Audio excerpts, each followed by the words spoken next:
Going on YouTube, Darian Thomas, and today I'm going to put this hole filler plate in this door here. Fairly simple, but I'm going to show you what this comes with and how to put it in there really quickly. All right, so it comes with 4 different pieces here. So what you're going to do is this piece is going to go into this indented circle piece, and this piece here is going to go into the square piece. If you notice, there's a square right there, and it's going to fit into there.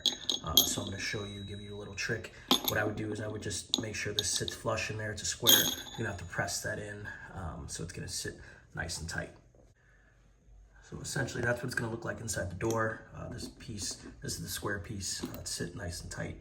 And this is the my screw here that I'm going to screw in.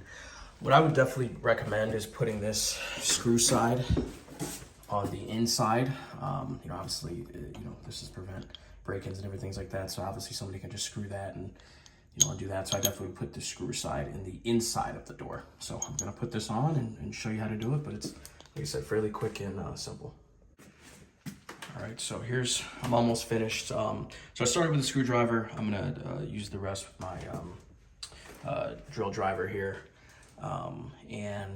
Yeah, I'm just gonna drive it in, and again, I don't want to strip it, but I obviously want to make sure I get it somewhat snug, just so you don't want it moving around.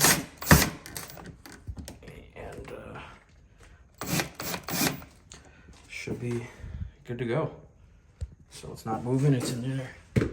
It's in there fairly snug, and yeah, that's it. So thanks for watching, and I hope you enjoyed it, and make sure you like and subscribe for more videos like this.